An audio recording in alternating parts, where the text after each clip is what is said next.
कथा के अनुसार गंधर्वों के राजकुमार का नाम जीमूतवाहन था। वे बड़े धर्मात्मा और त्यागी पुरुष थे। जीमूतवाहन के पिता वृद्धावस्था में वानप्रस्थ आश्रम में जाते समय उनको राज सिंहासन पर बैठाया, किंतु उनका मन राजपाट में नहीं लगता था। वे राज्य का काम अपने भाइयों पर छोड़कर वन में अपने पिता की सेवा करने चले गए। एक दिन भ्रमण करते हुए एक बूढ़ी माँ रोती हुई दिखाई दी। जब जीमूतवाहन उन बूढ़ी माँ के पास गए और उन्होंने उनके विलाप करने का कारण उनसे पूछा, तो उन्होंने बताया, मैं नागवंशी स्त्री हूँ और मुझे एक ही पुत्र है। और उन्होंने बताया, नागवंश गरुड़ वंश से काफ़ी परेशान है। वंश की रक्षा करने के लिए वंश ने गरुड़ से समझौता किया है कि वे प्रतिदिन उसे एक नाग खाने के लिए देंगे और इसके बदले में वे हमारा सामूहिक शिकार नहीं करेंगे। इस प्रक्रिया में आज उनके पुत्र को गरुड़ के सामने जाना है।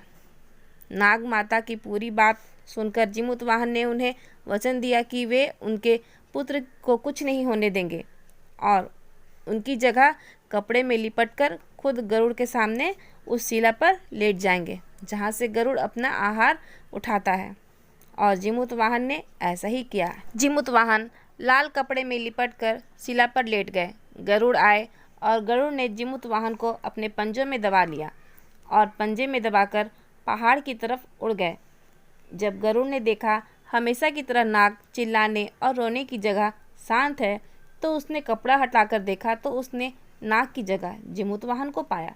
जीमूतवाहन ने सारी कहानी गरुड़ को बता दी। गरुड़ जी उनकी बहादुरी और दूसरों की प्राण रक्षा करने में स्वयं का बलिदान देने की हिम्मत से बहुत प्रभावित हुए।